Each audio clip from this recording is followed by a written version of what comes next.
elections. The League of Women Voters is strongly nonpartisan.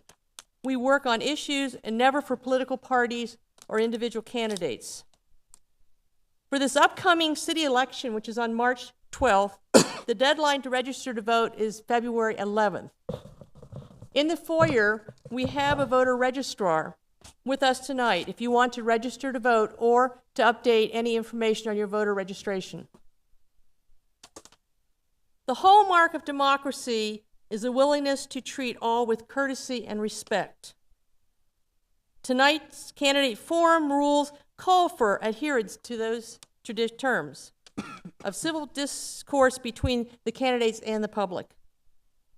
It is in that spirit that we're here, so everyone can engage in a vital part of our democratic process, a civilized discourse of important issues confronting our community. I now want to introduce our moderator for the evening, Ann Decker. Good evening, and thank you for hosting the League of North Pinellas.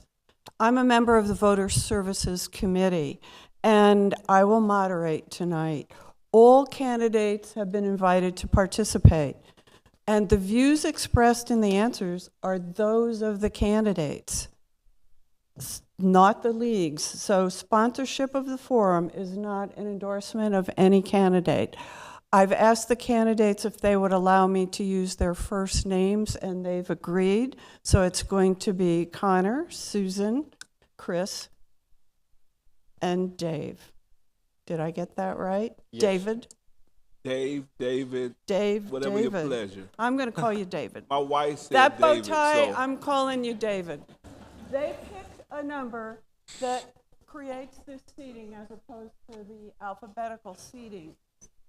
So the way that the forum will work tonight is each candidate will present their 2-minute opening statement.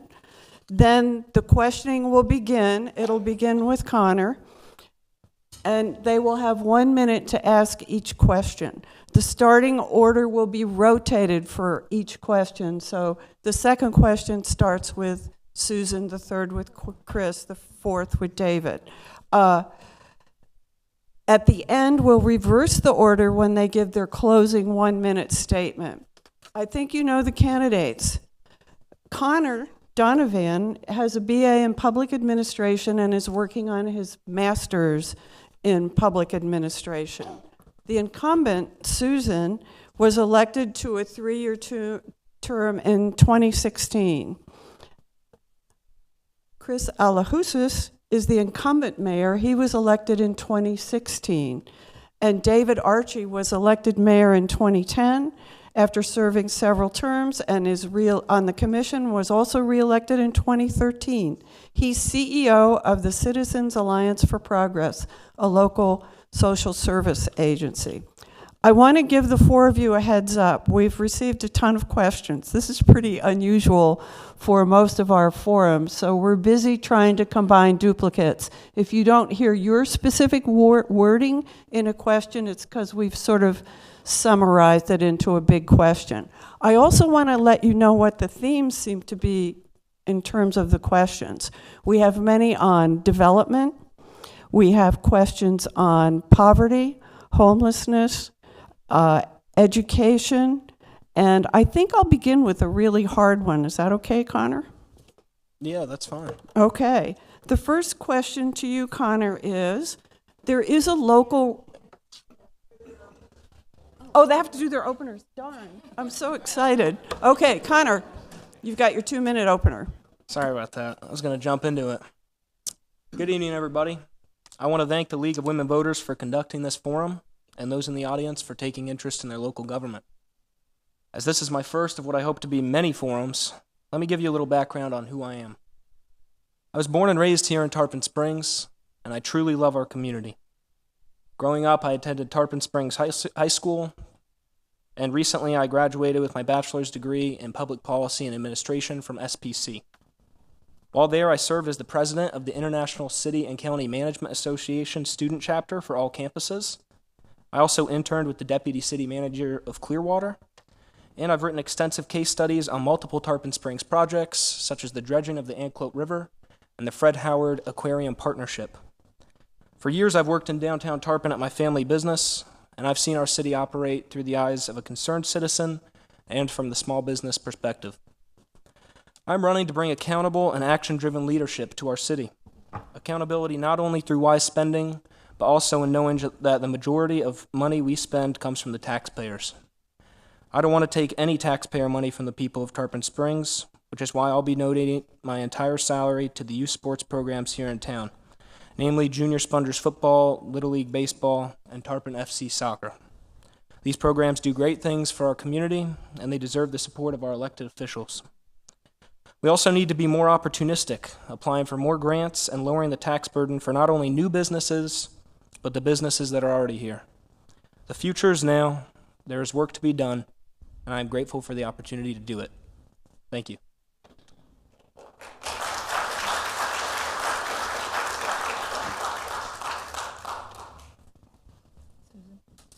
Good evening. I want to thank you all for being here this evening, and I especially want to thank the Women League of Voters for hosting this forum tonight. I am Susan Michio-Kikta, and I'm running for re-election to seat number 3 to the Tarpon Springs City Commission. I've served this community for 6 years. I did sit out a year due to term limits, and I re-ran again 3 years ago for the seat that I am currently holding. During the years I've served, the boards worked together as a team to move the city in a new direction, one that preserved our past while preparing for our future, a direction that built upon a green environment and our heritage. I've had many accomplishments during the years that I've served, which I am very proud of. We've had change in leadership. I've helped protect the Anclote River from big box stores. I've supported the Lowe's project, which is a great asset to this community and has created over 100 jobs. I've made many decisions for our water treatment plant, and happy to say we are 100% fully operational and do not have to rely on the county for water. I supported staff reorganization at City Hall to reduce expenses and increase efficiency.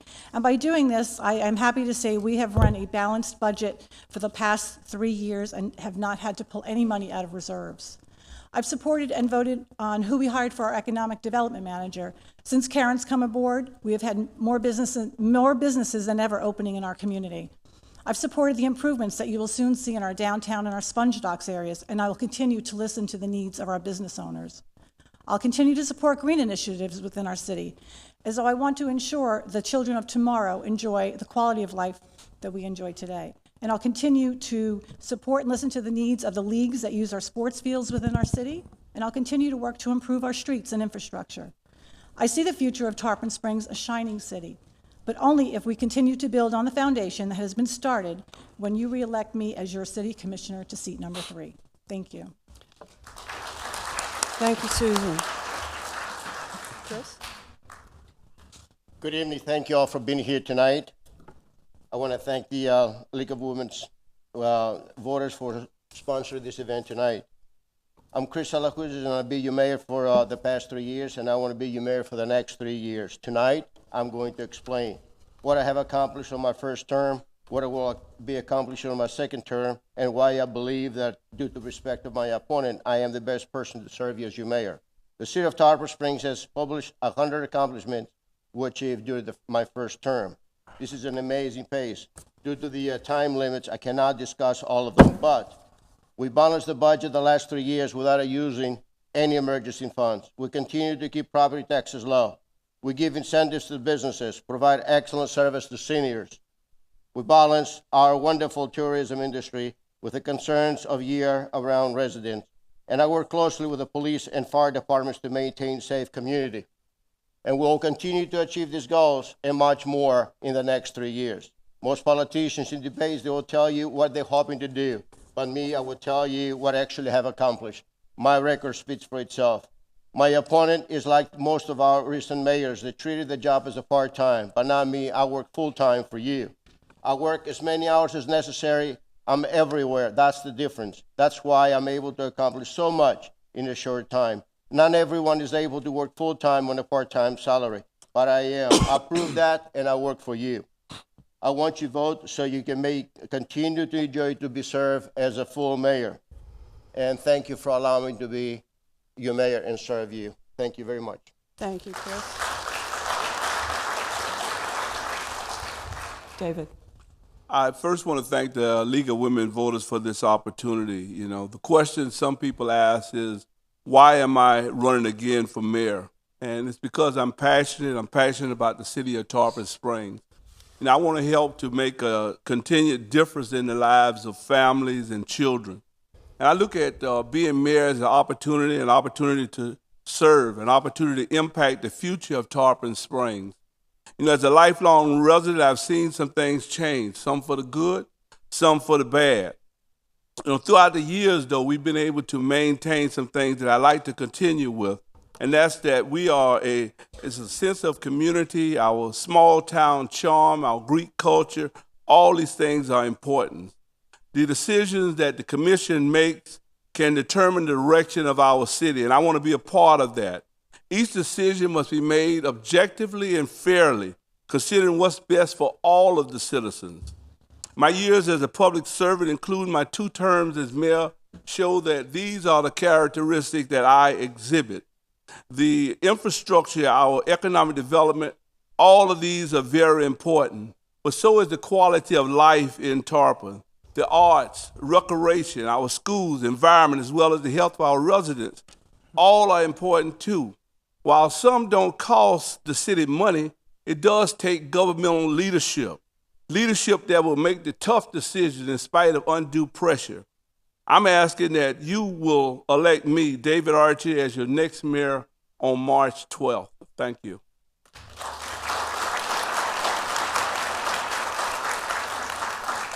Thank you, David. So now it gets tough.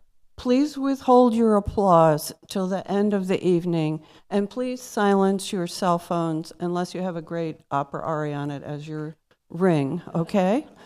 And now I'll finally start. And these are the 1-minute questions. We have a indomitable set of timers up here. They'll take no prisoners, so they'll give you a 30-minute warning and a 15-minute warning. 30 seconds. Where's the espresso machine? You got that? You have it, right? And when they hold up the stop, then I have to run over and, do something you wouldn't want me to do. Okay. So we've talked about the themes. It's going to be development. We're going to have questions about seniors, about housing, and about certain parts of the cities that seem to be of incredible interest to all of you. So I'm going to start with the local referendum. On March 12th, that will be on your ballot, and a yes grants property tax exemptions to new businesses and expansion of existing businesses. A no means the exemptions will not be granted. So what are your thoughts on the proposed amendment to provide tax incentives for businesses? So we'll start with Susan. Oh, okay. This was an item that we did vote on about a few months ago to put on the referendum, and I supported this item, yes, to property tax exemption to businesses. I feel we need to bring new business into the community, and this is one way that we can ensure that people want to come to Tarpon Springs and make it a little easier for them, because we hear time and time again how hard it is to work with Tarpon Springs. Well, this could make it a little easier. There are some restrictions on it, so I encourage all of you to read what the restrictions are. It's not as easy as it sounds. It's not like we're giving anything away.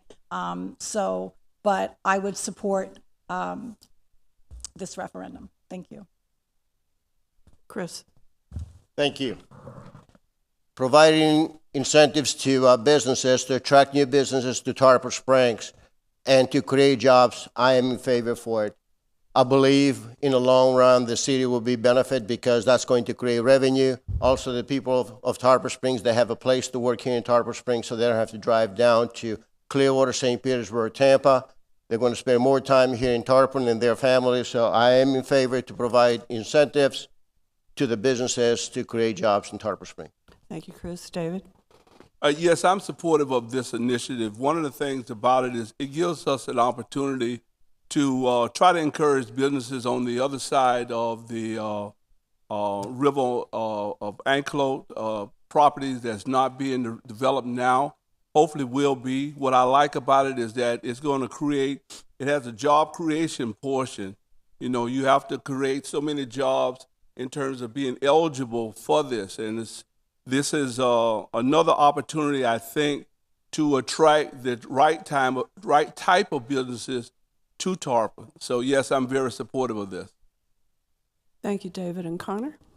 I'm also supportive of the tax incentive amendment. Traditionally, I'd always be supportive of things that are bringing new jobs to Tarpon Springs, and also tax breaks. But what I'd also like to see done is a similar amendment, maybe on possible future ballots, looking out for the businesses that are already here. I think sometimes we get so caught up in wanting to help new businesses come to Tarpon. Some of the businesses that have been here for decades can feel forgotten about. So I think we need to definitely engage those businesses that are already here, as well as the new ones we want to bring in. Thank you.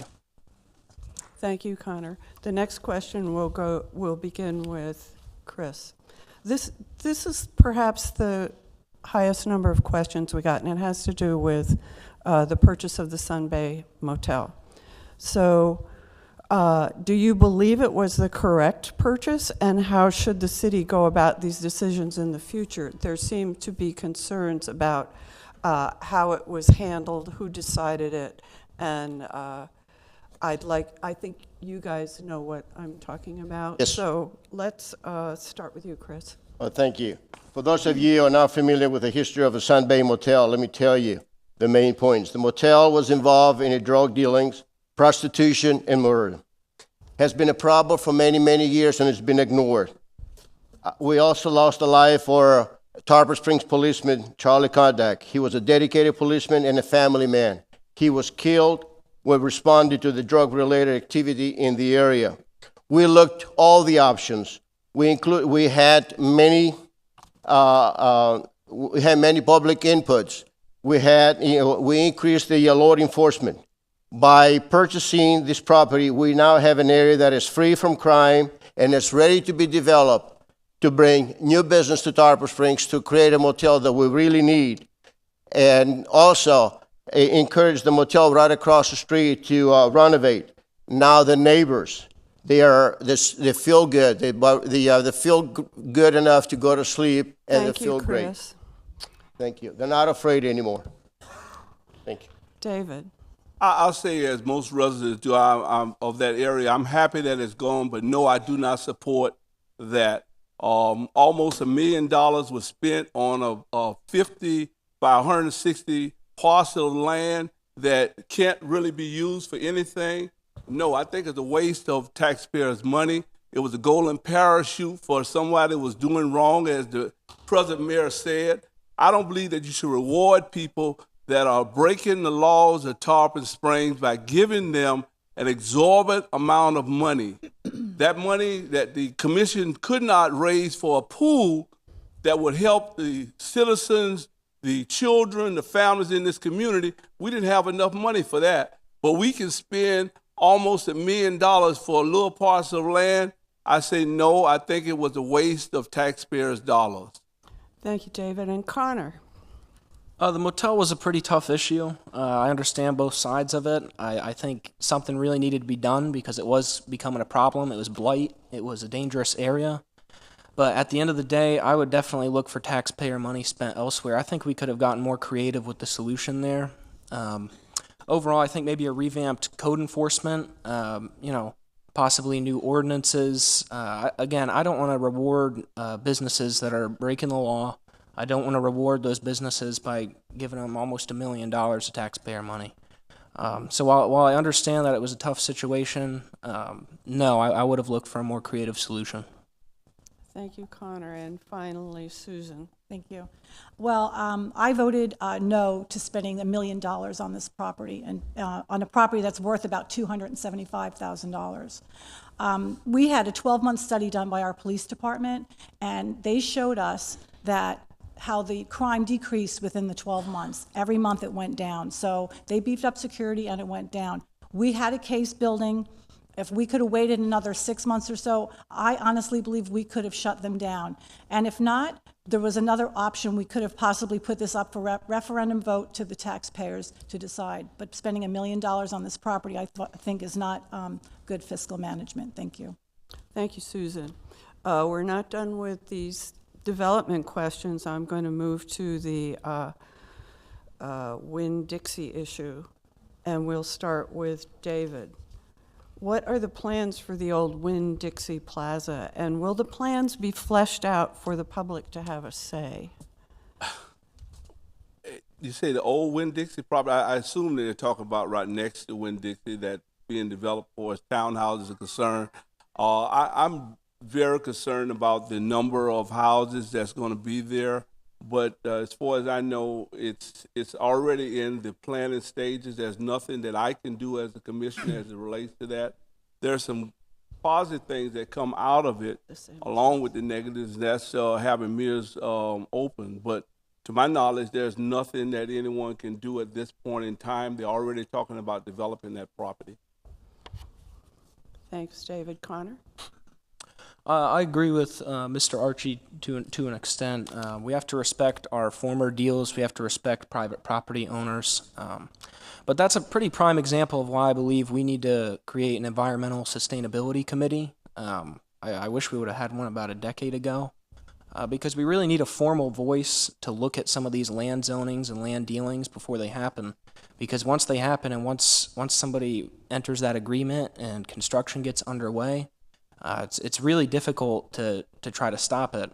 So from a city perspective, I think we need to be more calculated and more prepared, and that starts by creating an environmental commission. Thanks. Thanks, Connor. Susan? Thank you. Yeah, it is unfortunate what has happened out there at that property, the way they started development on that. Again, it was voted on years ago, so there's nothing the current commission or future commissions can do about it at this point. It was voted on quite a few years ago. They will be building fair market rental units there, so it won't be public housing, it won't be anything too extravagant. It's just going to be regular rental property. So, and that's something we need in the community. We do need some more fair market rental property here. And again, another thing that is creating is Mears will finally go through. So we'll have Mears from Florida Avenue all the way to US 19, which can be another evacuation route through the community. Thank you. Thanks, Susan. Chris?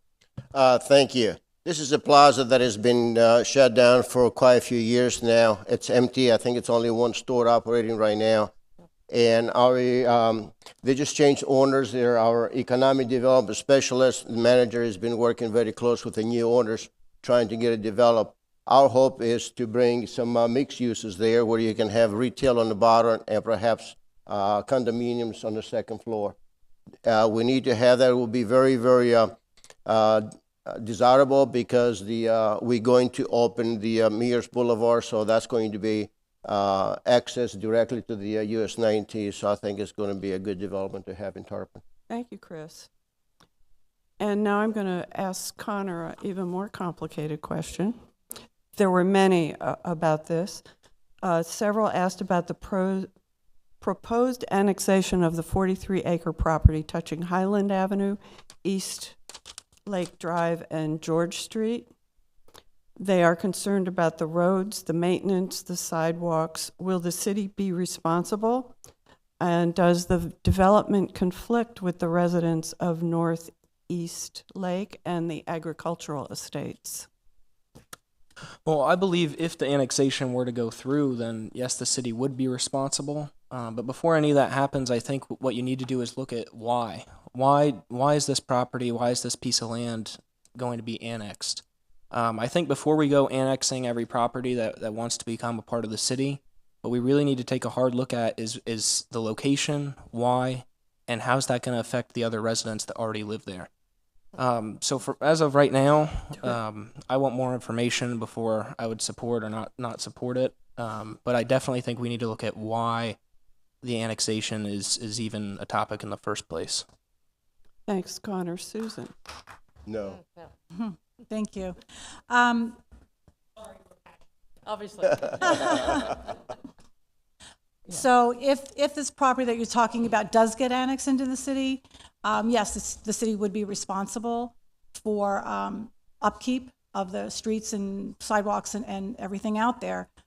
we don't know as a board, as I'm currently sit on the board, anything, much of anything about this development that you say is coming in. Once we learn more, we have to, we'll weed out all the facts and see what is going on out there, because, we'll have to go through planning and zoning, and it comes through the Board of Commissioners, and we'll have a lot of questions and concerns, and see exactly what's going to happen out there. We do like to see annexation come in, but again, is it smart development? Is it smart for the community? Thank you. Thanks, Susan. Chris? Thank you. As up to date, in the Board of Commissioners, we haven't seen the application, so we really don't know exactly what they're going to ask and what they're going to do, they plan to do. But I'm in favor of smart development, and also the environment is very important to me, so that's a couple of elements that we have to look before we annex any piece of property. Thank you, Chris. And David? First, I say I'm not really in favor of any type of forced annexation anyway. I don't know a lot about this development because it's been stated that even the people that's on the commission right now don't know. But I could tell you is that if I'm elected, I would look at this to make sure that everything is done the right way if it comes in. And I think that the residents and the people that's in that area should have a voice into whether it should be annexed in at all. So while annexation is good, I don't believe in forced annexation, making people come and be a part of the city of Tarpon. Thanks, David, and God bless you, Ellen. Oh. We're going to segue in a way that I think is relevant. I'm going to move from these very specific development issues into sustainability, green, sea levels. So, Susan, the first question goes to you. Many of the sections of the town are experiencing regular flooding due to rising sea levels. Do you support creation of a sustainability position and plan for such things in the neighboring cities? Here you're talking about increased development, but how do you also manage to be sustainable and green and supply what people need to be safe? Yes. Well, right now, in the past, I'd say 9 years or maybe a little longer, we have started on sustainability. We have looked at sustainability. We are a tree city. We have a tree ordinance. We have a community garden. We have started to go solar, and we're looking to expand solar. We're putting charging stations in town. We've improved some infrastructure to avoid spills in our waterways. So we are working towards better sustainability. Not that we haven't done any, but we have directed city staff, all directors, to put a sustainability plan together in writing. They have been working with sustainability issues within each department, but now we're asking them to put a plan together. And I understand that there is an item on our next agenda that will be discussing a sustainability board, and I'm not sure if we vote on it, if I'm in the if I could really discuss it tonight or not, but I always support sustainability and green initiatives within the community. Thank you, Susan. And Chris? Well, thank you. Well, flooding is definitely a problem here in Tarpon Springs. It's been here for many, many years. I'm serving on the Tampa Bay Regional Planning Council, and one of the issues that we're dealing with is rising the sea levels. In Tarpon Springs, we're taking that very, very seriously. We updated the comprehensive plan to include the coastal element, in the coastal element to include the sea level rise. One of the strategies that we're working with is to improve the stormwater management. We purchased 3 different properties in Tarpon Springs to build more retention ponds. We're also addressing the flooding that we have on the sponge docks. We actually have check valves out in order right now. And also, we working to develop or to design a underground, some kind of a vault and a pumping station, so that will help for the drainage. Thank you, Chris. And David? Yes, City of Tarpon has been working on sustainability and bringing a green city and doing various things for us, the tree ordinance, those type of things, looking at solar at the water plant. those are things that I think that we need to continue to do. I think they talked about a job. Nobody said anything about that. I'm not one to look at that just in isolation. It's a matter of what will that person be doing? How will it benefit the city of Tarpon? I have no problem in supporting a board or citizen group. I think that we need to hear from people. There's a lot of expertise in Tarpon that we need to draw on as we make decisions as to what's best for all the residents. Thank you, David and Connor. Thank you. It's sad to say, but if we started an environmental sustainability committee tomorrow, we'd still be one of the last cities in Pinellas County to get one. I think if you're afraid of citizen engagement on environmental issues, then you have no business being up here. So I think it starts by giving the citizens a formal voice in the form of an environmental committee. And from there, we can form partnerships with nonprofits, maybe even do like a community cleanup day with different school clubs, with our public schools. I do think there's a lot of options, but I think it starts with forming an environmental committee. Thank you, Connor. The next question starts with Chris. We're switching to electricity away from solar. What is your position on the leasing of generators for City Hall with Duke Energy or the buying of generator? Thank you for asking this question because we had to vote on that about a month or so ago. I did the calculations on that. It's more beneficial to lease that because not only you have to buy the generator, but also you had to upgrade the electrical system in the City Hall in order to be able to use the generator.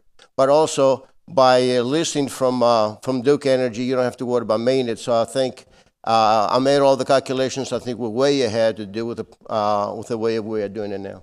Thank you, Chris and David.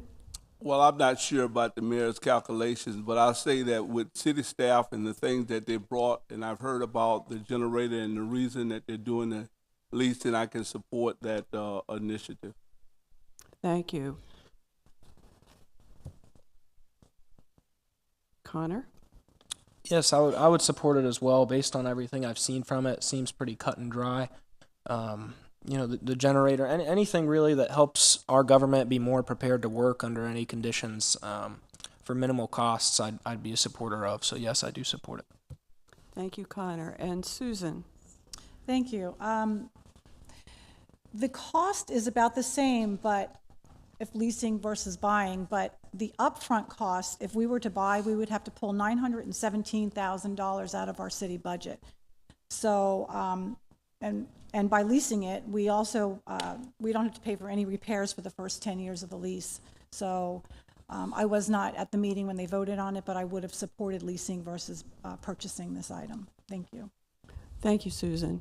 I'm going to switch now to a subtopic related to development. You've got a lot going on. You're talking about building, but an audience member asks, what are your plans to deal with the homelessness in Tarpon? And I'm going to flip that coin over and also ask you, is any of this development geared towards affordable housing?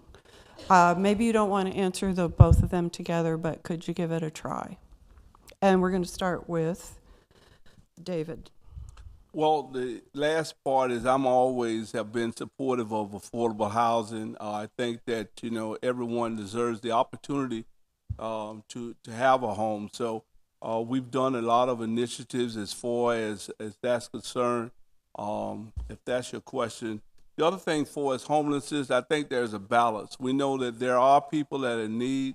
I have, in my job, I deal with a lot of people that through no means of their own are homeless. And we need to be compassionate and deal with them. But there are some people that I think are just chronic, and we need to deal with them for as law enforcement is concerned. So there's a balance that we need to have. I know the police department has an officer that helps to deal with that, and we need to continue to strengthen that effort. Thank you, David and Connor. Thank you. I agree. I think you can always take pride in helping the homeless on an individual level, and you always got to show respect to all the religious organizations that help them in our community. But that being said, we can't allow any one group to take advantage of our city. So again, whether they're chronic or they've fallen on hard times, I think we need to really look into collaborating with the county in terms of the homeless, because homelessness is not a Tarpon Springs issue, it's a global issue. So my pursuit would be to work with the county, collaborate with them on a homeless project, whether it's mental health or housing, and also even look to code enforcement, because I know some of the problems in the past have been business owners complaining about homeless people. So maybe code enforcement could add a new ordinance to deal with that. Thanks, Connor. And Susan? Thank you. The homeless issue in Tarpon Springs is very complex at this time. We must provide a helping hand to those that are in need. We do offer, and we're a very generous community, but there's been some issues in the past, some problems. Our commissioners and the city has gotten many phone calls, texts, messages, emails from business owners and residents about the homeless issues.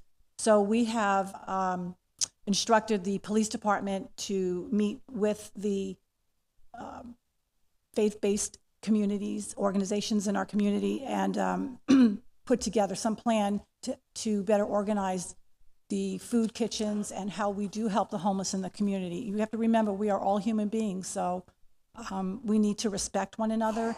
Yes, there is some chronic issues with some people, and then there's some that just, we have some that are just really down on their luck. We have families from our high school that, with their children, that live in their cars. So it's just a very complex situation in Tarpon. Thank you.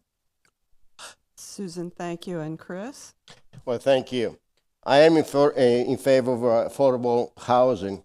We're working very close with the Housing Authority here in Tarpon Springs to provide homes to people.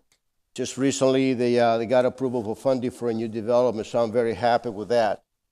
In regards to the homeless, this is a very sensitive and complicated issue.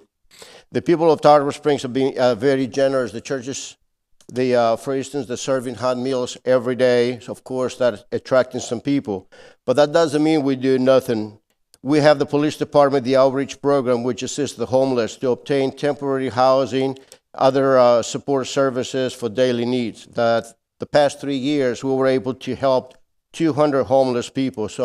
And we must continue working with the agencies to provide more services to this complex problem that we have. And that's not just for Tarpon Springs, but it's everywhere.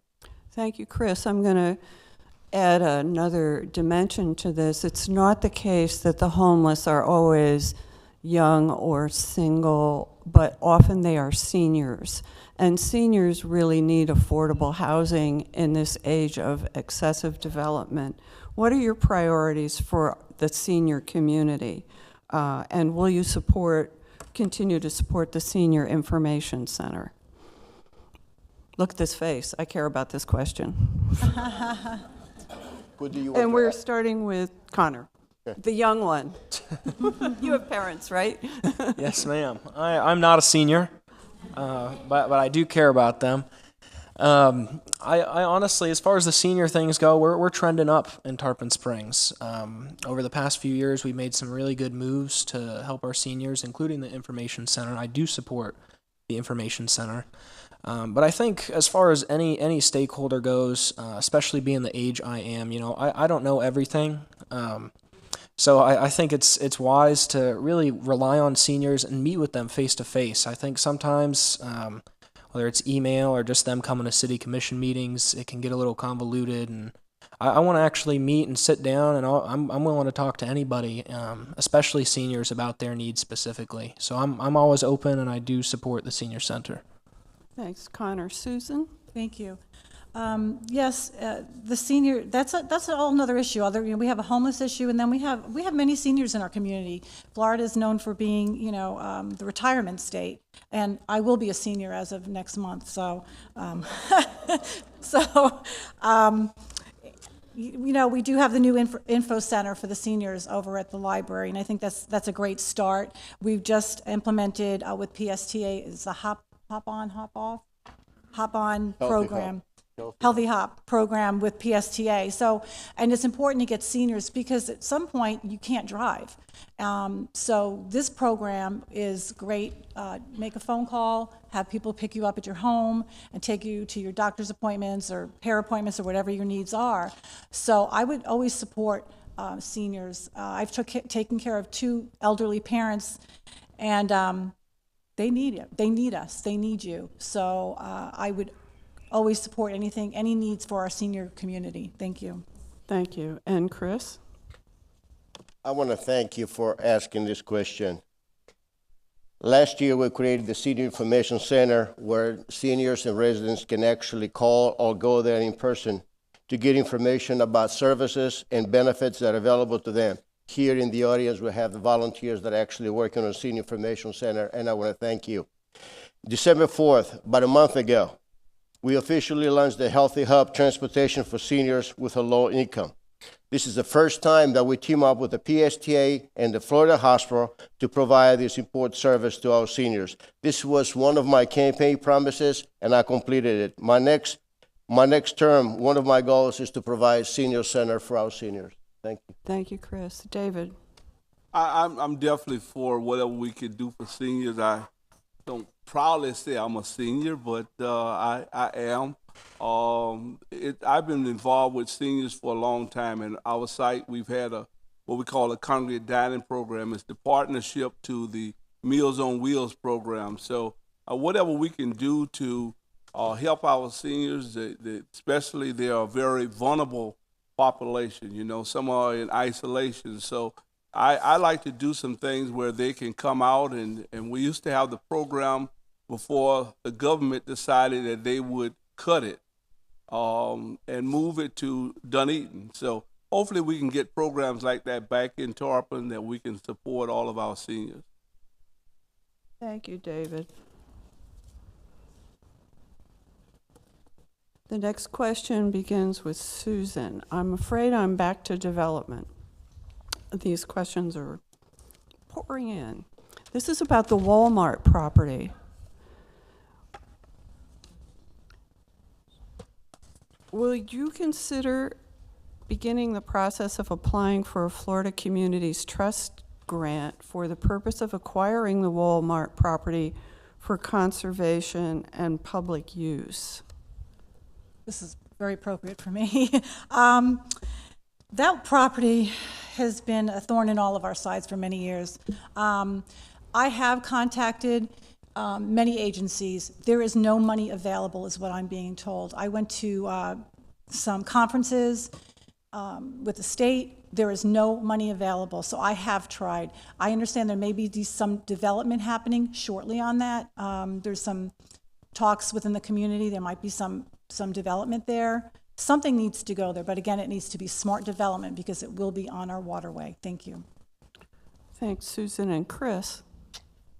I'm very happy to say that we just recently, I think it was a couple of weeks ago, a very large property next where the Walmart was going to be built has been donated to the city for green area. And it's because it's so important to the quality of life of the citizens. So I'm very happy and very thankful to the people who donated all this land for us to create our green space.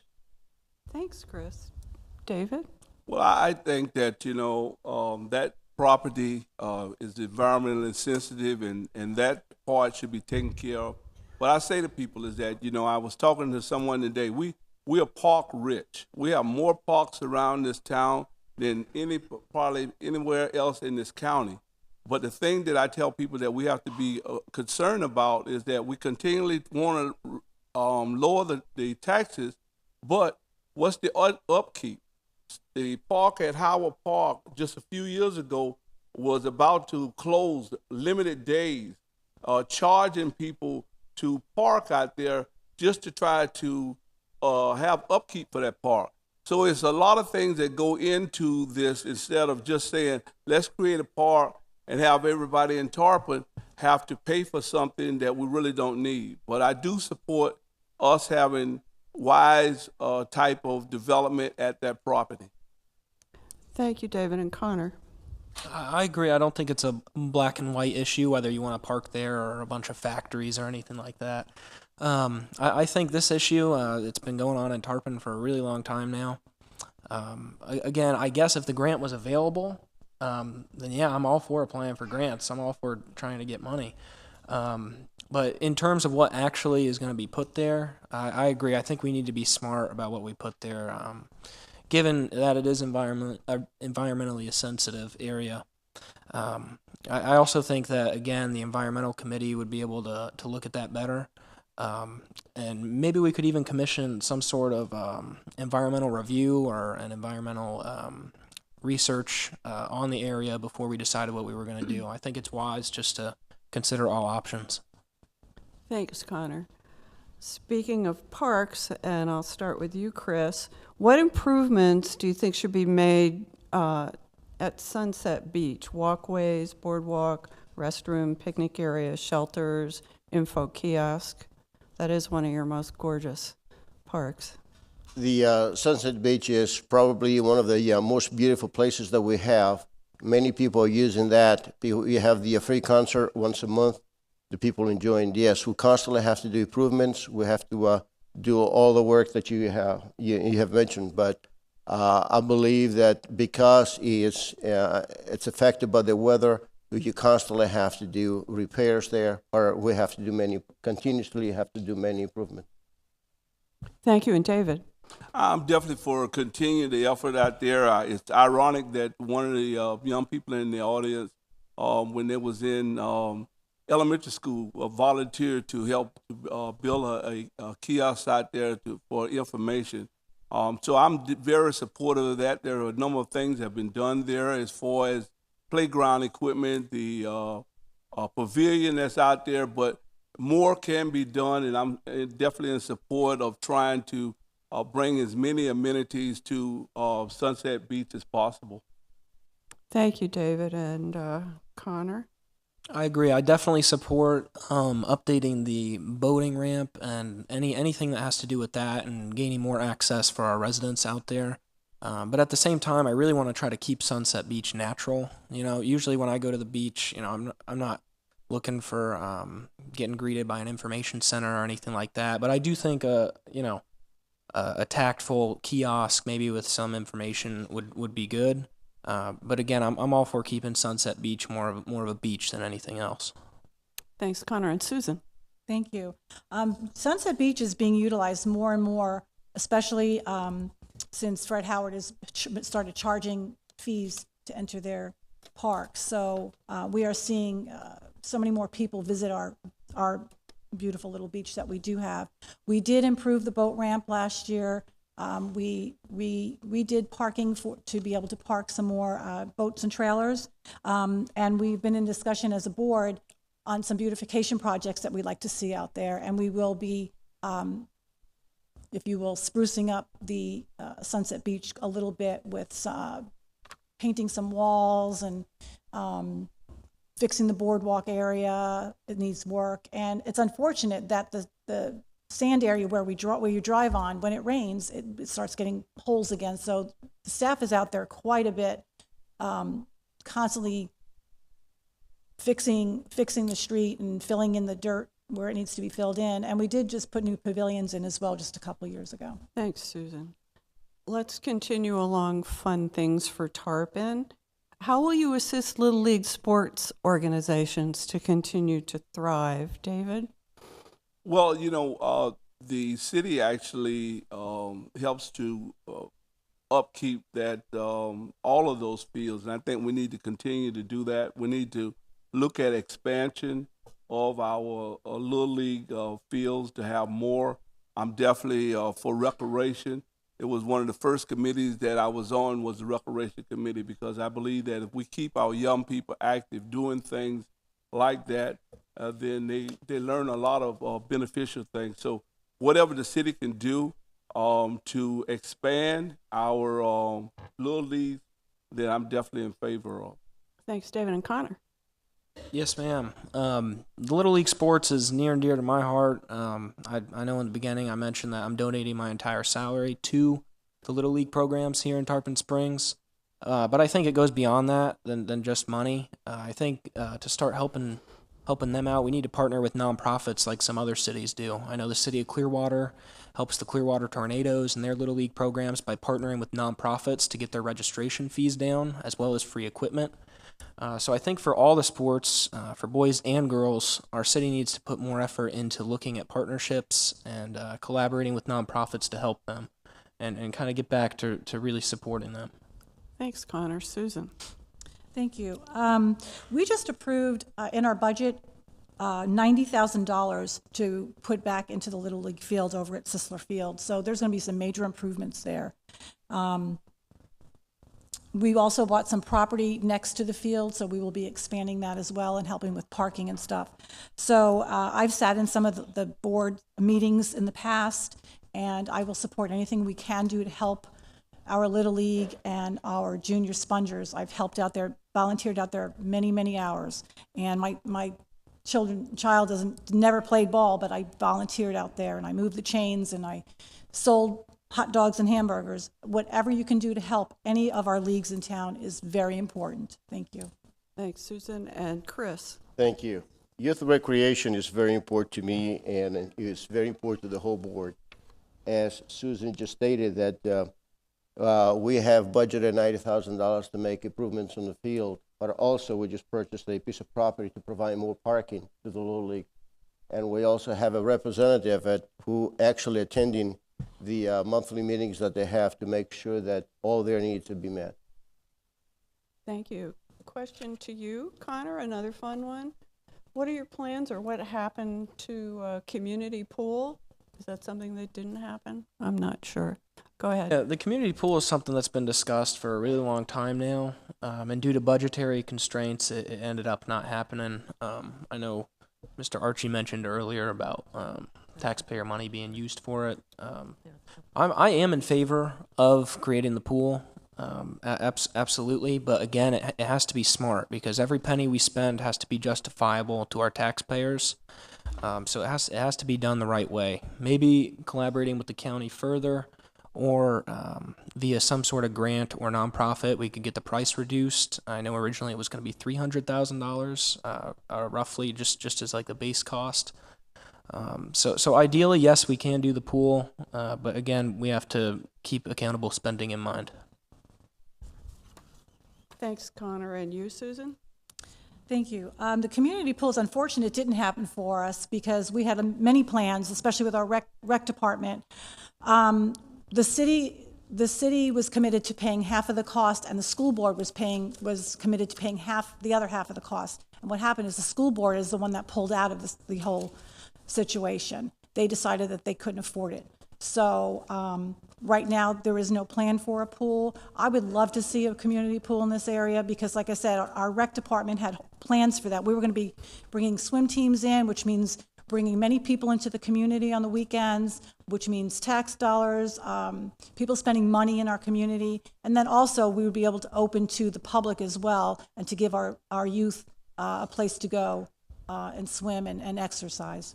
Thank you. Thanks, Susan. And Chris? Thank you. The community pool at the high school didn't happen because it was miscalculated. The funds was not available for it, and the school board didn't want to contribute. But one of my goals and objectives for the next 3 years is to build a community pool where the city of Tarpon Springs has control of it, and also the citizens use it, and the students from high school be able to use it as well. Thanks, Chris. And David? Well, I just tell you, frankly, I think it was a travesty. You know, I've never seen a situation where you have a ribbon cutting, you have a plan. I believe in intergovernmental relationship, a relationship with the school board to deal with the maintenance. The city have to build a pool.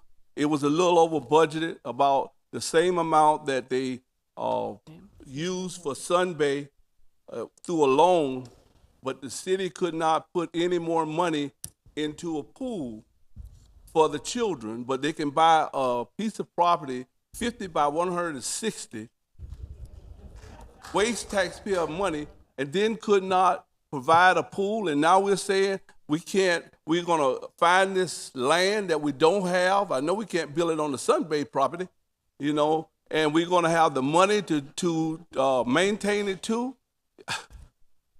I ask you, as he was saying, do the math.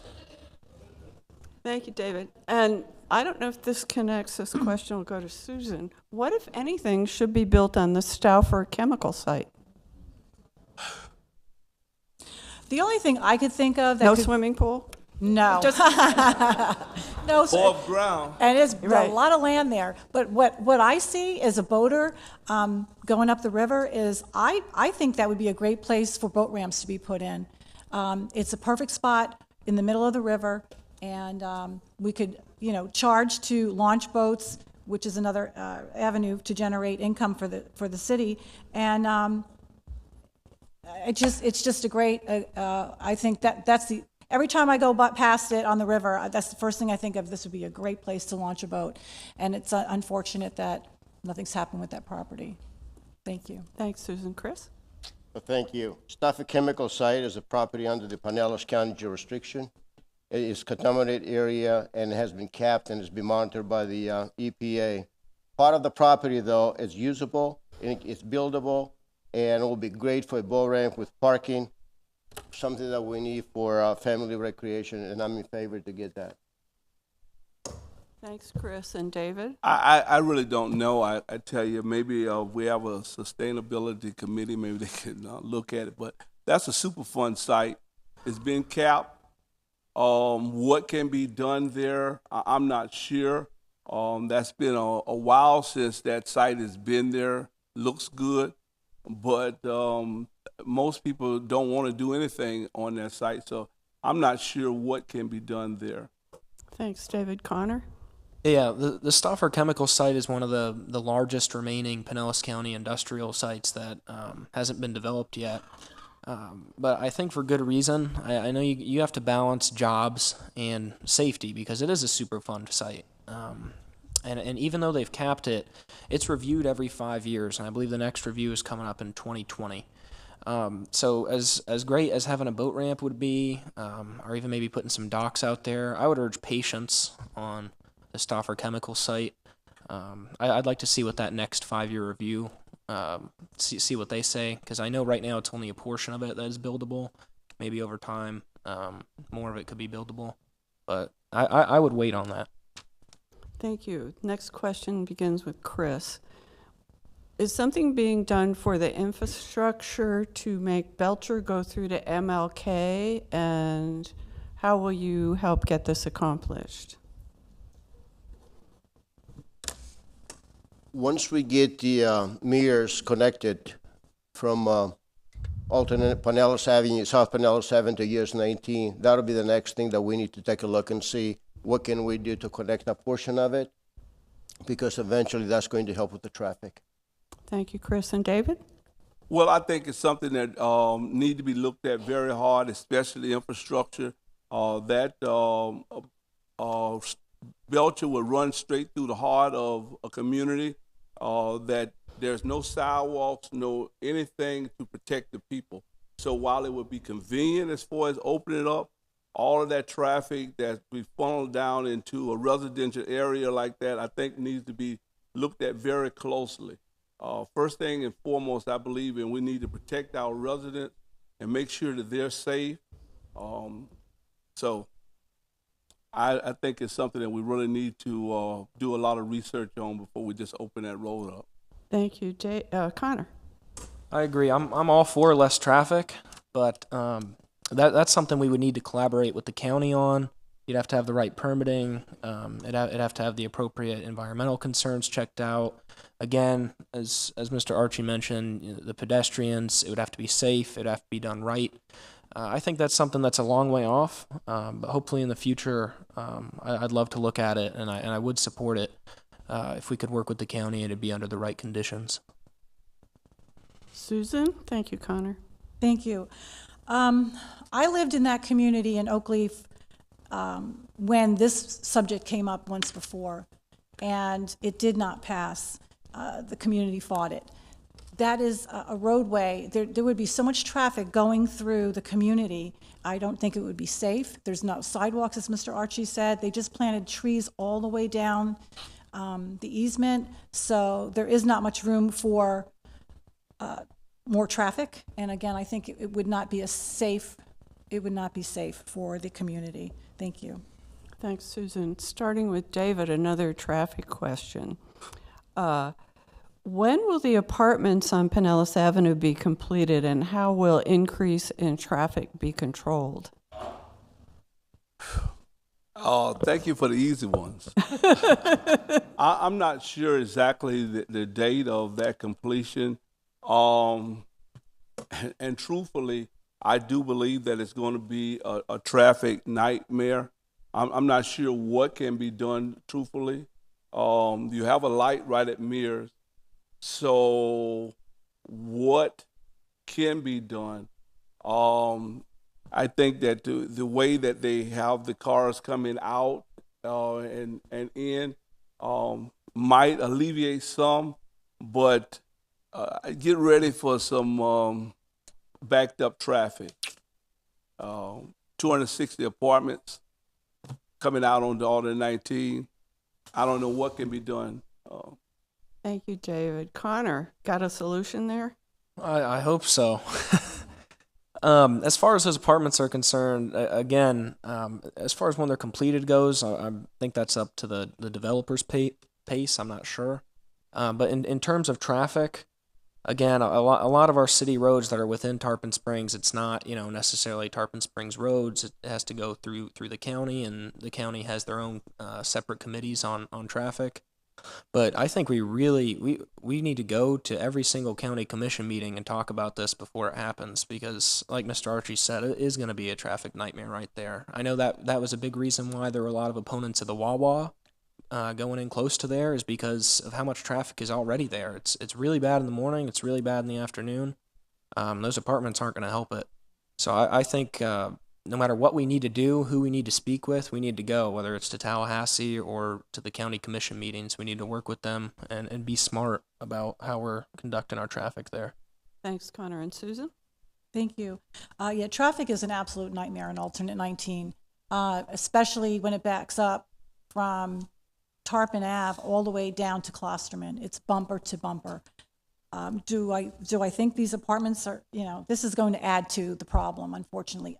I think maybe when Mears opens up, maybe that, and I think that's what they were thinking, the developers were thinking, that could help with the traffic flow a little bit, but I'm not sure how much that's really going to help when you're talking about over 260 apartments. So it is something that, yes, we need to contact our county agencies and talk more to them and see if they have a plan of what how they can reroute traffic. Thank you.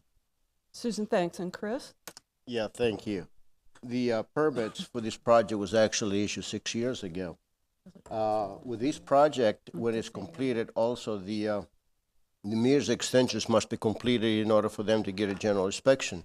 So hoping that Mears extension will be enough to alleviate the traffic that these apartments are going to generate. Thank you. Next question goes to Connor. We're back on the same street, Pinellas Avenue. The questioner has asked, what will you do to improve the cityscape? Is the city doing code enforcement? Some buildings are in disrepair. What can the city do? I think when it comes to blighted properties, as we mentioned earlier, it's a dangerous precedent to set to have the city buy everything that they don't like. So I think we need to be wise as far as code enforcement goes. I think we really need to enhance that department as well. I think right now it's just an officer or maybe a couple of administrative aides that go around. I'd kind of like to redefine code enforcement, because at the moment, a lot of people think it's more just a nuisance on local businesses, don't put that in your window, etc. I think really if we really add some more ordinances and get creative with it, we may be able to hold the owners of these blighted properties accountable. I also think it'd be interesting to work with possibly an art committee or some of the local artists around town, maybe painting murals on some of the other abandoned buildings. And anything creative we can do to help our town look better, not only to tourists, but to the people that are living here. Thanks, Connor. And Susan? Thank you. Yeah, we've been trying to make Alternate 19 a more walkable area, so you can walk from Tarpon Ave down to the Sponge Docks and make it connect and be as one. And unfortunately, businesses are opening and closing there, and it's just not a desirable walk. We have been talking about some beautification projects, so we are started on some beautification projects. Like I said earlier, you will see happen within the city. So hopefully, with new plants and trees and painting and just cleaning up. And then with the art committee, we're working on, we've approved some project for signage into our, some of the areas that are coming to the city. So we're working on that as well. So that may make it more welcoming. So those are things that we are working on. Thank you. Thanks, Susan. Chris? Well, thank you. Pinellas Avenue is under the jurisdiction of the FDOT. It's a state road, even though that's our main street. And it doesn't have easement in order to install any landscaping, but we're reaching out to the property owners to allow us to use portion of the land of the property in order to install landscaping. And so far, we are doing pretty well as far as getting permission for them to install landscaping. Thank you. And David? Even though it's a state road, I think we need to continue to try to work with FDOT. We was able to do that on US 19. You see a lot of the improvements that's on US 19 wasn't done by the city, was done by FDOT. Sometimes we have to remind FDOT that we are part of their jurisdiction too. But the other thing is that money that was spent on Sunbay, that dollars are for the community reinvestment. And that whole area there, some of that money could have been used. I've talked to people, they wanted to possibly open up a business, but when they lease that, they're going to be stuck with a lot of those code enforcement violations. We can do some things for it, some type of grant incentives to try to help them to open those up and beautify that and make the that area a little bit more look better. Thank you, David. This next question is for Susan. I'm not quite sure how to ask this, but it has to do with your facilities that allow people to do presentations and educations. Are there spaces, libraries, public facilities, community centers, where non-city employees can go and do education, whether it's on solar or the environment,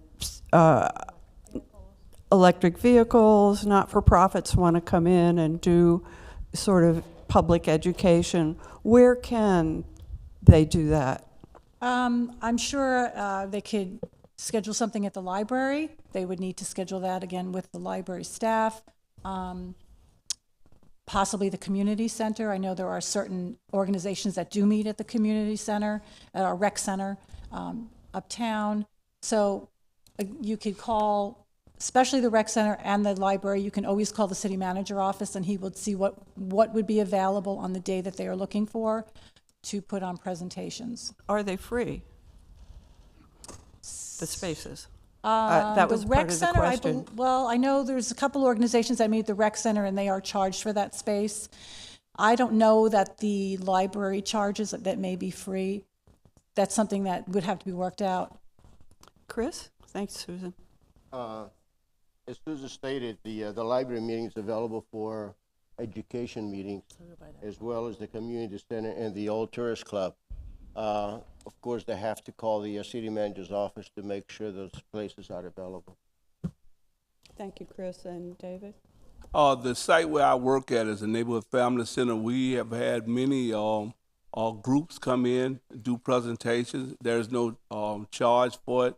We're always looking for opportunities to help citizens to be educated. When they was doing a lot of things for affordable housing on Martin Luther King, we've had meetings there for that. We've had meetings as far as the trail and improvements there.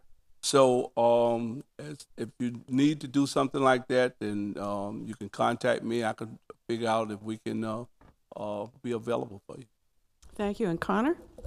As everybody else has mentioned, the rec center, the library, possibly even schools, with permission, you can present there. But I'm also looking around this room, and it seems like a pretty good room to give a presentation. And you guys are paying to keep the lights on. So I would be willing to open up City Hall and this dais up here for people to come in and present. I don't think you should need an appointment or a reason to come to City Hall. I think it should be welcoming. I think you should be able to walk around in here. And I'd have no problem with anybody presenting inside this hall. Thank you. Next question, we'll start with Chris. This is sort of procedural and conceptual. Some development projects in the city seem to come to the attention of the public after they have been fully fleshed out between city staff and the developer. What ideas do you have to inform and involve the citizens before this stage of quasi-judicial hearings? I think that's an input from the citizens' question. Yes. When a property is going to be developed, notification goes out before it goes to the planning and zoning, which is a public hearing. And then also it goes to, when the public hearing is from the Board of Commissioners, you have a first and second reading. So yes, notification goes out to the neighbors. Thank you, Chris. David? Oh, not only with notification to the neighbors, I think that, when there are projects that are quote unquote controversial, the city should do everything in their power to make sure that the citizens of Tarpon know as a whole. Sometime when we're talking about notifying the affected people, it's only a small group.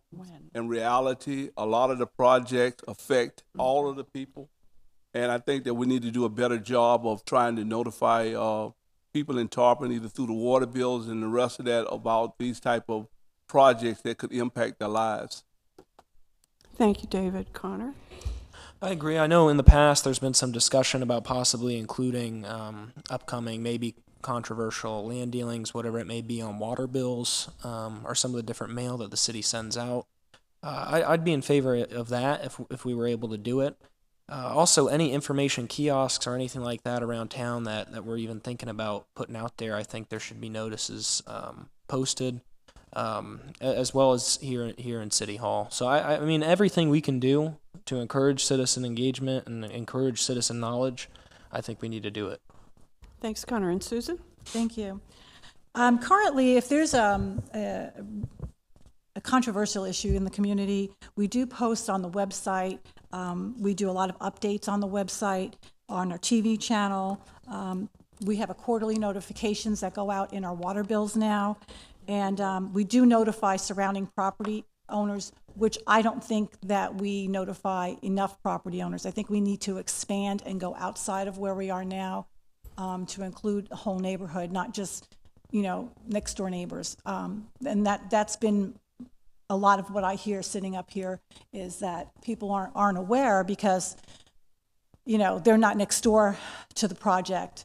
They're down the street just a little bit. So I think we need to maybe expand that a little bit and make more people knowledgeable. Thank you. Thanks, Susan. David, I'm going to get really serious now. Uh-oh. I like to do that with you. Do you have a stance on gun control? Gun control? Yeah. I guess I do have a stand on gun control. I believe in the Second Amendment. I believe that, you have a right to have guns. But there are certain guns, even though it's not one that the city of Tarpon has any authority over.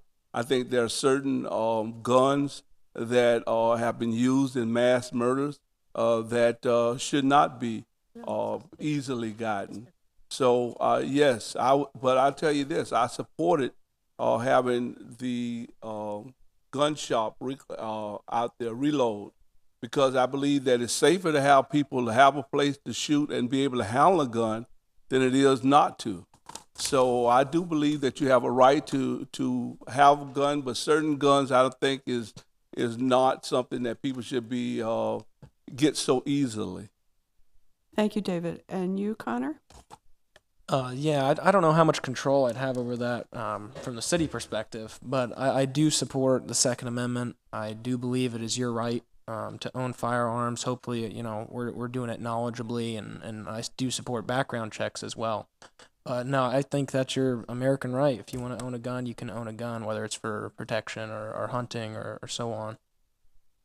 Thanks, Connor. And Susan? Thank you. Yes, I support the Second Amendment, the right to bear arms. It's just that we need to be responsible about it. It's unfortunate what's happened in society these days, and so many people are allowed to buy certain types of weapons that they shouldn't be allowed to buy. And I did not sit on the board when they voted for the gun range up on 19, but it is a safe place. I personally don't own a gun, but I think that the gun range is a safe place to go. We do have lessons there, and I think it's just we have public education, we have all kinds of training. Our police department does training there as well for the county and for other officers. So again, that is the safe place for guns. I don't believe that it should be in our schools or Thanks, public Susan. buildings. Chris? Thank you. I support the Second Amendment, but this is a federal issue. There's nothing really the city can do about that. If we wanted to make any changes, is to call our congressmen and our senators to make those changes. We, as the city officials, not much we can do with that. Thank you. This is a quick yes or no question. I'm going to start with Connor. Do you think that term limits for our elected city officials need to be looked at? Yes or no? Yes, I do. But do I still have my minute to talk about that real quick? I don't know. What do you think? Yeah. Okay, go ahead. Yeah, I do think term limits should be looked at. I think right now they're a little bit of a joke, to be honest. You get your 3-year term, and then you can serve a second time. You can get reelected, so that's 6 years. And then you just got to take a break. And you can come right back, and you can take another 3-year term, and another 3-year term, and in theory, you could take a break. I don't think the purpose of term limits is to serve 12 out of 13 years. I think that's too much of the same idea in our city. And I would support looking not at the 3 years and not at the 2 terms, but looking at the gap, possibly putting a gap in between when you're allowed to serve again. I think it defeats the purpose of term limits. Thank you, Connor. And Susan? Thank you. Years ago, we didn't have term limits. You just ran as long as you wanted to run. We did put term limits into effect. What I'd like to see done is have our city terms run the same as general election. So we should have 2 4-year terms instead of 2 3-year terms. That would save the city money on elections. It's over $30,000 for us to run this election. And why I think we should piggyback on the general election and make it 2 4-year terms. Thank you. Thanks, Susan. Chris? Thank you. I support the term limits. I think it's good. If anyone can accomplish the goals in 2 terms, 6 years, they don't need to be there. Thanks, Chris. And David? I just say this is that I think that term limits is every time a person runs.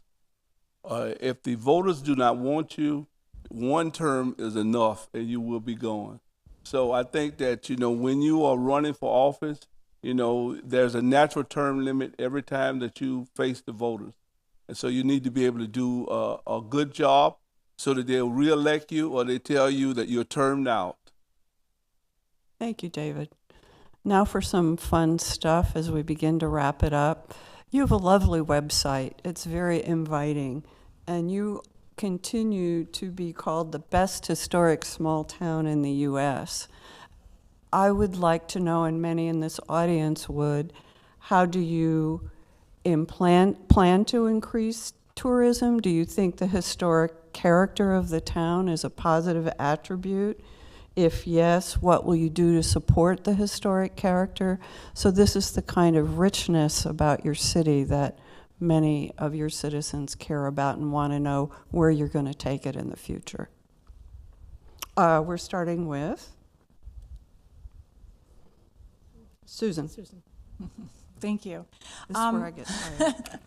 I need to go home now. Yeah.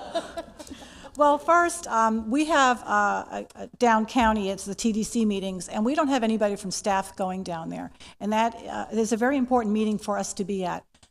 There's monies available for the city, which would help bring tourism because the monies would be used for, funds would be used monthly to promote our community and to bring tourists into our community. So we need to, and that's something we've been talking to the city manager about, is getting somebody from staff monthly to go down to these TDC meetings. It's very important. Our chamber goes down there and they're receiving money monthly They're receiving funds monthly from this committee. So my old saying is out of sight, out of mind. If we're not there, we're not receiving our share of funds, so we could help promote our community. Thank you. Thanks, Susan. Chris? Well, thank you. I'm very proud that Tarpon Springs is being voted that the best historic small town in America. Tourism is our main industry and is very, very important to us. We must continue advertise and work with the Chamber of Commerce and all the other organizations like the Merchants Association to make sure that we are very successful with that. We also have to have a balance between development and culture and heritage, because our culture and heritage is very important to us, and exactly this is what makes Tarpon Springs so unique, and this is so desirable for people to move to our city. Thank you, Chris and David. I say that one of the things that I look to continue to do is support preservation of our historic character.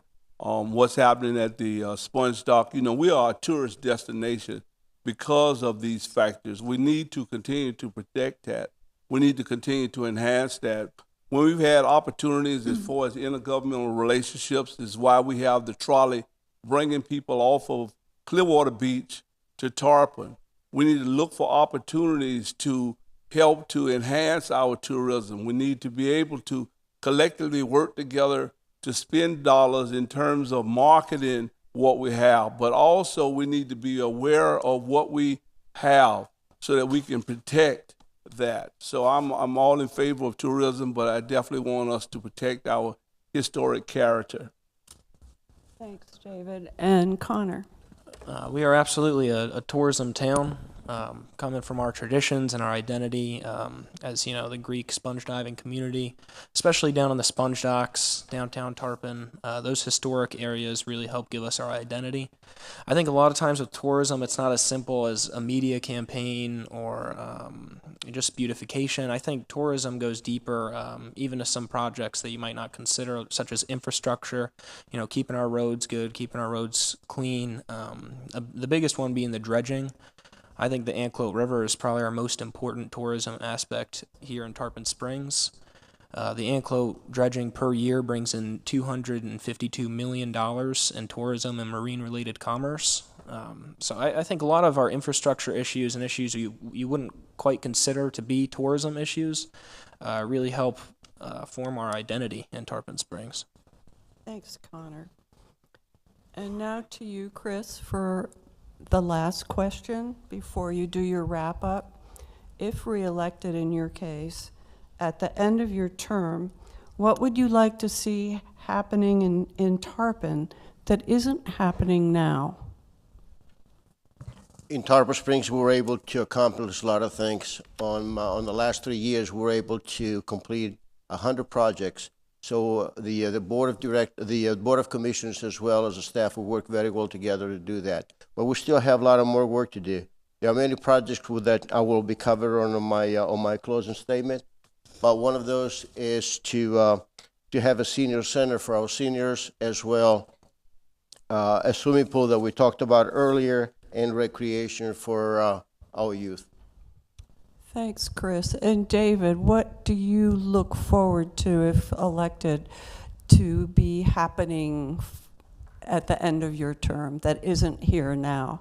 Well, I would definitely love to see a pool in this town. I think that it's long overdue. But I would love to see our infrastructure better. You know, we don't think anything about what's happening until it rains, and then we can't even get around this town. We have to really emphasize that aspect of it, of putting dollars into our infrastructure. Our aging pipes and stuff that we have now that's costing us too much money. It's my hope that in the end that we do a better job of that. But most of all, what I would hope that will happen is that in this city here, we would think that our government officials listen to us, that the people of this town matter, not just a select few, but all of the citizens of Tarpon Springs. Thank you, David. Connor, something that will be here after your term is up that isn't here now? I'd like to see the flooding get under control. I don't think being a coastal city is any excuse. It's probably the worst as far as coastal cities in Pinellas County go. I also want to change the tone of Tarpon Springs government. I feel like right now we don't have the accountable spending and the prepared mindset that we should. I mean, every penny needs to be accounted for. And in terms of being prepared, I feel like too often we're reacting to problems. Too often it's, oh, the street's flooded, we need to do something about it. Or oh, this building's it's in shambles, what are we going to do about it? I think we need to be more prepared. We need to be better than that. Thanks, Connor. Susan? Thank you. I'd like to see more solar in our community. We are considered the Sunshine State, and we need to utilize our natural resources. I'd like to see more recreation for our youth. I've looked in the past at possibly putting in a skate park, and I still, would like the possibility, to look into a pool in our community. And I want to continue to improve our infrastructure. We do have a 10-year plan in place, and I want to make sure that continues and we move forward with that plan. Thank you. Thank you. Inhale, exhale, take a sip of water, and prepare yourself for your final summation. And David, the order, it will begin with you. So it'll be David, That's all I had was a sip. Connor, Susan. First, Reverse. We can go David, You're first. David, Chris, Oh, David, Chris, Susan, and Connor. Reversing the same order. Okay. First, I just want to thank the League of Women Voters for this opportunity tonight. We've heard a lot of things, and voters need to decide what type of mayor do you want serving you. And I emphasize serving you. As mayor, I believe in servant leadership. That means that we build consensus. We're empathetic to others. I think that the key to a stronger Tarpon Springs is for government to be willing to accept changes. We need to evaluate our policies and changes, and then we need to listen to our citizens. Government needs to be proactive, not reactive. We need to have foresight in terms of what we are doing. We need to get input from our residents and then make plans to accomplish that. In closing, I can promise you one thing. My promise is that I will only have one special interest group, just one, and that's the voters of Tarpon. Every time I make a decision, it's going to be what I believe is best for the entire city. I believe that whether you are in this chambers or not, you deserve to be heard. Vote for David Archie on March 12th. Thank you. Chris? Thank you. I want to thank you all for being here tonight. Tonight you heard from both of us. Both of our records on a full display. That gives you the voters, the chance to examine both of our records and our accomplishments. We are better off now than we were 3 years ago. Tarpon Springs has grown stronger and will continue to do so. But we still have a lot of work that we need to do. We need to have a senior center. We need to install new sewer lines at the sensitive areas to eliminate septic tanks, to replace the old water pipes, to continue addressing stormwater issues and seawater rise. We need to have a public swimming pool, a ball ramp with parking, a dental clinic for the underprivileged, beautification projects, and recreation for our youth. I work for you full time, and I'm asking you for your vote. Thank you, good night, and God bless you. Well, not yet. We're going to get there. Susan, go ahead. Thank you. And again, I want to thank all of you for being here this evening. As I can see, our community, you love our community as much as we do up here. That's why you're here tonight, and I thank you for that. But we need changes that respect our unique heritage. I love Tarpon Springs, and I want the next generation to love it as much as I do. I've worked to bring together diverse interests and personalities, and I'd like the opportunity to do the same as your commissioner. Because when we work together to build our future, we make Tarpon Springs stronger. Please vote for Susan Michio-Kicta, seat number 3 on March 12th. Thank you. Thank you all for your time tonight. Some of the same problems that our city faced over a decade ago are still prevalent today. Our city needs to be more supportive of our youth programs, more responsive to our infrastructure issues, more engaging with our citizens, better prepared to help the environment. and smarter with our money. I'm not interested in pointing fingers or excuses. I'm only interested in serving you, the people of Tarpon Springs. I'm happy to meet with anyone, anytime. My cards are out there. Please feel free to contact me. We can learn from the past, but the future is now, and with your vote for me, we can fix what is broken right now. Thank you. We couldn't end not quite there, but we're getting there. Couldn't end a league event without reminding everybody that you need to vote on March 13th. This is a city election. March 12th. On 12th. Too late then. Thank you. It's a city election, and I really want to tell you that you've done great questions. We've done a number of these, and you gave us a lot of questions. We've covered a lot of ground tonight, and I want to thank the candidates for being such great responders. Thank you.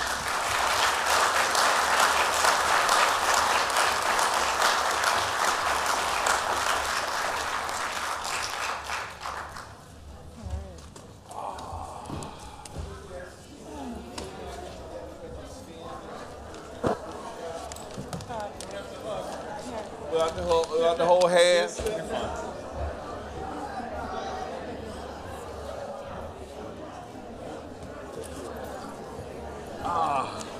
David, congratulations. All right, sir.